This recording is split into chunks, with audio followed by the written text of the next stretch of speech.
Hey everybody, it's great for you to join us on this third Voodoo live stream. I'm Thomas, the publishing manager at Voodoo, and welcome to our offices that you can see behind me. So today, the goal of this live stream would be to mainly talk about trends in ultra casual games, and then we will do, as usual, about 15 minutes of Q&A where we can answer your question live and give you a bit more precision on the subjects that you want to. So thanks for joining us. I'll start out with a few questions on trends. And mainly the first one is how to get the newest trends into your game. So of course, that requires imagination, being innovative, but there are a few tricks that you can use in order to break in some new trends. So of course, checking what's going on into the App Store is very important. And I really refer you to some of the videos we added onto our dashboard, namely how to make a game from a feeling. You take a feeling that you have, something that's outside of gaming, try to put it into a game and to gamify it, and that can be a really, really great way of starting out a new trend. It's not easy, but it's very effective if you get it right. Another question, that was from Project Solace, so thanks for asking. Another question from Young Mind, so if you're watching, it's asking if 3D games are the trend now. So yes, we're definitely seeing an increase in the potential of 3D games at the moment. There are a few conditions to that, though. It's mainly 3D games that are very arcade, very simple visually, and most of the time quite abstract. So 3D game doesn't mean too complicated. It doesn't mean that the game isn't intuitive. It just means that it's most of the time abstract, presented in a 3D way. The key, especially in those games, is actually to have a very dynamic gameplay, a lot of depth to the gameplay for it to be successful. So 3D, yes, but there are some conditions to it. Next, we have a question from Vyacheslav Tarasov, who's asking, what's the most effective way of tracking upcoming trends? So there are multiple tracking tools that you can use. Some of the free functionality of App Annie or Sensor Tower is a good place to start to see the number of downloads, but also generally tracking what's kind of appearing the most recently in the top 100 App Store casual games. So you kind of weed out all the things that are not hyper casual, will really give you an indication into what's popular at the moment if you just look at that. There can be multiple trends going on at the same time as well, right? But we really want to focus on the biggest ones. So thanks for asking. Next, we have a question from Genesis Studio. So if you're there, what style of casual game does Voodoo look for? So we're really looking for casual games. There's a small difference, hyper casual games. And what we mean by hyper casual games is really something that's completely intuitive, that somebody can understand in 2 minutes, that a 5-year-old or a 75-year-old can play, male or female, just everybody. It's the most mass market game. And for a game to be mass market, it has to be simple, intuitive, and clear. That's very, very important. So those are the kind of casual games we're looking for. Again, for all these questions, I really recommend that you go check out on the dashboard every video that we have explaining how to create games, how to create prototypes. It's very, it goes a lot more in depth than I do right now. Next, we have a question from Vikis Games. I'm not sure I'm pronouncing that right, sorry. Till when do you think games with bouncy balls would last? So that's actually a very good question. The length of trends in general is always a bit of a question, but for us, there's two types of trends. There's just general game type, gameplay trends, so something like 3D, or based on numbers, like Snake versus Block, for instance, will be a trend that may last for a while. So that can last for anywhere up to 6 months, 8 months. And there are some shorter trends. So for a moment, recently on the App Store, we saw a lot of games with cars, and that lasted for about a month and a half, 2 months. So there's two different types of trends. You have to identify, is it a visual trend? Is it just a passing style? Or is it actually something large in terms of gameplay? For us, the bouncy balls that you mentioned, something like Helix Jump, may be around for another few months, but it may very well go down soon and then come back in 8 months again, because these trends can have a tendency to be also very cyclical. Next, we have a question from New Leaf Studios. Is it worth breaking trends for new ideas, or are you better off sticking with what is trending? So that's a very good question. Creating new trends is more risk than following a trend in terms of performance. But if you manage to get a big hit, which is a new trend, it will be a much, much, much larger hit than if you just follow it. So it's a question of risk versus reward. Of course, we really encourage you to try to find new trends, but you have to make sure, it might also backfire if you're not able to identify one which has a lot of potential. There's a video again on the dashboard on this, called Trends in Ultra Casual Games, which I really recommend that you check out. That goes more into detail about this. Next, we have a question by Eternal Studios. Hey guys, good to speak to you. How long should our team spend daily looking at trends? So this is super important. We think that anywhere between 30 minutes and an hour is a good time. It's, your time spending prototyping is very important, but spending less time on a prototype with a better idea will always yield more results than, just not knowing where you're going. Again, this is quite important. Really, between half an hour and 1 hour. We also have a question from Tickjoy. Do you prefer some types of game art, like voxels, abstract cubes, and balls, or cartoon? The art is really your choice. We don't impose or see any type of art that's coming out. As we're saying, currently the trend is 3D, but within that style, really any type of art that you think is the most effective. My personal recommendation would be to avoid something which is too quote-unquote geeky, too gamer. Really focus on something which is mass market. So for instance, a knight in shining armor with a big sword, not very mass market. Something more abstract will have a tendency to be more acceptable to a larger number of people. But again, the art style is really your choice. We also have a question from Newborn Town. What's the lifetime value for ultra casual game? Really, it's very much varies on the game, but a very successful game can last for years and years. We're seeing now we're over 1 year since the publication of Snake vs. Block, and it's still in the top 10 US App Store for overall. So really, some of these, and we hope most of these casual games can really be evergreens and keep on staying to the top for years. There's an additional question on trends from Tag of Joy. Are there new changing trends that you're seeing at the moment, or maybe something coming back? So again, this kind of refers back to what we were saying about things being very cyclical. The trends that we're seeing coming back is more abstract 3D, as we mentioned, but definitely keep an eye out for anything that's popping at the moment in the hyper casual genre. It can happen on a weekly basis, it can change in a week. So you really have to be on your toes about this. Okay, next question is from Xtech Studios. Are casual players starting to demand and expect slightly deeper mechanics in gameplay? So this is a super interesting question, and definitely something I wanted to touch on as a trend. Yes, definitely, we are seeing that that some casual players, so this still has to be confirmed on the really large scale, but some casual players are definitely expecting more and more depth to their gameplay. So this absolutely does not mean making the game more complex. So it's quite challenging because you have to keep the game simple and intuitive, but keep also adding in more depth. So a good example of this, and we spoke about it during our last stream, for those of you who were there, it was the example of Helix Jump. Helix Jump is a very, very simple game, but there's quite a lot of depth to it and quite a lot of subtlety to the gameplay, right? Because you can play very simply, platform by platform, and you can also play with a lot more ambition and risk, trying to pass more platforms at the same time. So you see, with a very simple mechanic, very simple visual game, you have a bit more depth, and we think that's one of the reasons why the game is successful.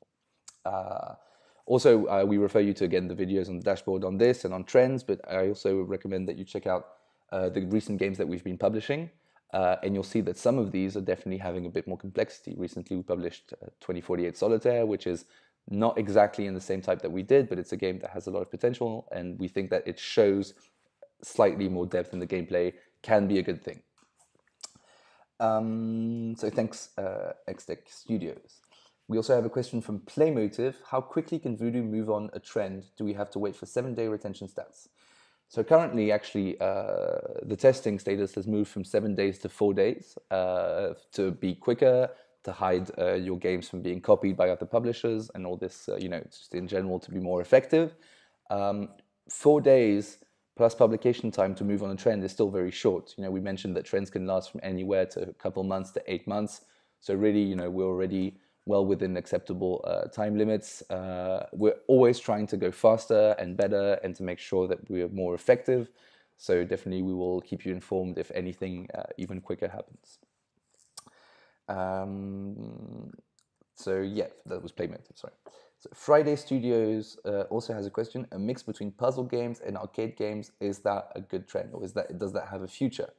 So definitely, I mean, we're really open to seeing anything that you guys have to to show to us. And puzzle games and arcade games together can be a really good mix, especially if you manage to make it very simple. So again, that's going to be your challenge. If you want to make an arcade game, which is also a puzzle game, you have to make sure that it's very visually self-explanatory, that you don't need, tutorial everything, and that it's just very clear. So of course, yeah, go for it. We'd be absolutely delighted to test it. If you have an idea like this, just make sure to really follow the guidelines that we have. Yeah. I think I might be answering just a couple of questions outside of the trends that you guys have asked us. We'll be going more into these into the following streams in the coming weeks, but just to kind of keep it going, and then we'll move on to the Q&A. So just to go into kind of more game design, I have a few questions, notably from All Caps, who's asking us, how do you know if your game is casual enough? So that's a very good question. It has to be simultaneously very fun to play, very addictive, but very, very, very simple. As I said before, your 5-year-old nephew can play it. Your 75-year-old grandmother can play it. Everybody can understand it just by picking it up. So if you have family members around you, testing it with them is definitely good. We also have a question from, actually I don't know who it's from, I'm sorry. How long should the core loop be? So maybe it's still all caps. Yeah, it's still all caps, sorry about that. So that's also a very good question. It can vary depending on how long the session is, etc. But we really recommend you, especially if it's an arcade hyper-casual game, to make the core session anywhere between 30 and 45 seconds is ideal. Longer than 1 minute is a bit much, and under 30 seconds can be a bit frustrating. So you need to be aiming between that 30-45 second mark. We also have a question from Kimbo Ware, how to balance the difficulty of the game, for example, no death versus death. So it's not so much about the difficulty in itself as how forgiving you are, because making the player fail is only acceptable if the player makes the mistake himself and if the game doesn't push him to fail. So a really good example of the difficulty level is something like Flappy Dunk that you can check out, where the balancing and difficulty is very good. So you can fail quite often at Flappy Dunk, but what's good about it is that the game really holds your hand, and enables you to make mistakes. So again, if your core loop is anywhere between 30 and 45 seconds, that can give you an idea of how hard and how, punishing, well, not punishing on the contrary, but how difficult the main mechanic should be. But at the same time, it's very important to remain forgiving. This is one of our major guidelines. And again, as for every single question, I really do recommend that you go check out the videos on the dashboard. They have a lot of information. And we have time for one more question before the live Q&A. From Gunstone Studios, how do I find the balance between making a fun and challenging game? So in other words, a fun and viral game without making it too easy. So again, this is really within the same spectre. You make it forgiving, you make it visually addictive, and you make sure that your gameplay has space for mistakes while keeping the player engaged. All right, so I think that's all the time that we have for the questions on trends and a bit outside. We'll take a really quick pause and we'll be back for the live Q&A with you guys. Thank you very much.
Hey guys, welcome back to the live stream. So now I'm going to be trying to answer a few of your questions that you were asking on the chat while I was speaking about the trends.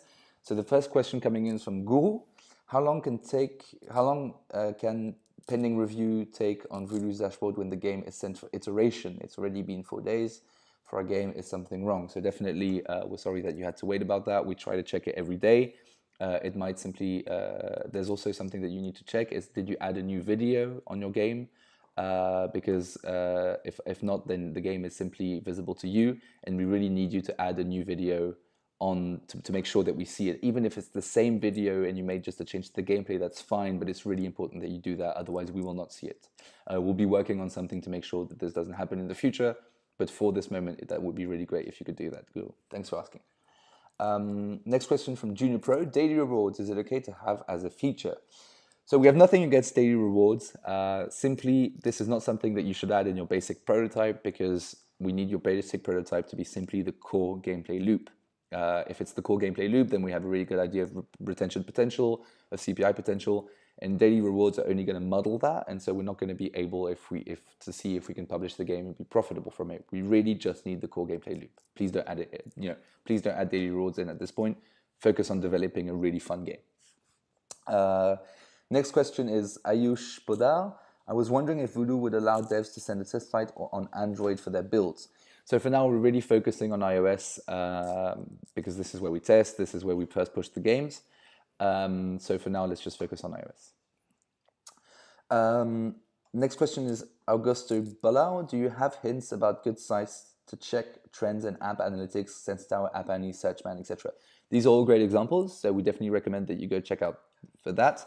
Really, the top charts of the App Store is also a really good place to check. You can check out the top 100 games on the App Store, filter out what's casual out of them, and really focus on that, as well as everything that you mentioned.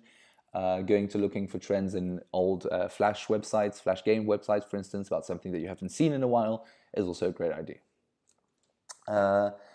A question from Mohamed Moawia. I'm very sorry about the pronunciation. Is it better to follow trend or to do different games and ideas? So we briefly touched on that during the first Q&A part. Definitely, it's bigger risk but bigger reward to find a new trend. Lower risk but lower reward to follow the trend. We encourage you to start finding new trends, but we do know that it can be difficult. So it's really you have that typology. Again, there's a video on the dashboard that I really recommend you go check out on trends in ultra casual games that explains this much better. Next question is from Sandor Tasnadi. A lot of games you publish has no sound effects and or music. Is it by choice? Is there a reason behind it we should know? So absolutely not. I mean, we do really recommend that you add sound effects in your game. It can have a very nice effect on retention. Music is a bit different because your taste in music, the music that you think will go into the game, won't necessarily be to the taste of everybody. And especially, people like to play with their headphones in, listening to music, so it has to be non-intrusive. So sound effects, for sure, put them in. That's absolutely not a problem. Music, I think we should hold off for the moment and see once the game gets published, hopefully. Next question is from Wilson Douglas. Can ultra casual games have multiple game modes to add content like color switch? So absolutely, this can happen, but later on down the road. The truth is 90% of people, 95% of the people who play your games will be on the main menu and just tap to play and not go look into the modes. People just want to play the main gameplay. So any updates that you make during prototyping or iteration should really, really, really be focused on that core gameplay loop. That's where all your effort should go. Gameplay modes, we'll see about it later on. But it is interesting if the game gets published and, it can have a good impact, but really it's non-essential. Next question is from Spooky Mackie. Do the type of controls matter? Most games are with swipe and hardly any with tap. Yeah, that's a good point. I mean, we don't really have a preference on that. Anything that works the best with your gameplay, there's no indication that a specific type of gameplay, the controls is better. Simply the controls has to be simple and just one control. If it's tap, it's just one tap. If it's swipe, it's just drag, like something in Roly Vortex. The real guideline is simple and intuitive, not necessarily a type of control. Next question is from Marcus Dobler.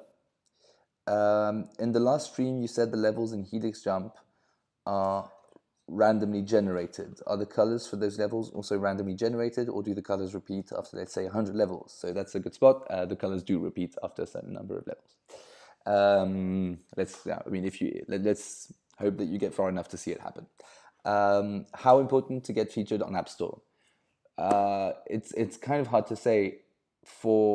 The fact that we do user acquisition makes the feature on the App Store not necessary if we do publish your game. However, if you're independent, getting your game featured on the App Store can generate downloads, but it will absolutely never be as much as user acquisition. Kamikaze, the skeleton method shows game. Sorry, so the question is basically, is 19% day 7 not enough? So yeah, unfortunately, 19% day 7 is not enough for us to publish the game.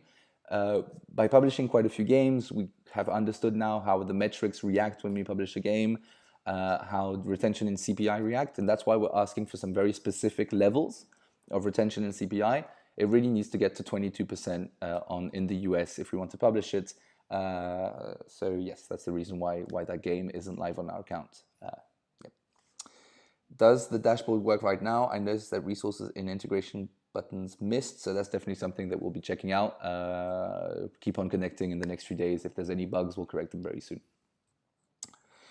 And another question from Vector Monk. Is it okay to have 2 game modes, endless mode and levels mode, or is it better to stick on one mode? So I mentioned this briefly on the question about modes like in Color Switch. Definitely better to stick to one mode. Currently levels mode, we think, but it's not, it can be whichever one works best. But main menu should be one mode, tap to play, a high score, and that's it. That's everything. Yep. All right. So that's basically all the questions that we have time for. Unfortunately, we're very happy that you could join us for this live stream. We'll be having probably another one next week. We'll keep you informed. And me or another one of my colleagues will be there to speak to you about the other questions on trends and process and guidelines. Don't hesitate, just send us all the questions that you have. We're very happy to answer them and to keep on testing and hopefully publishing your games. Thank you very much. We'll speak to you soon.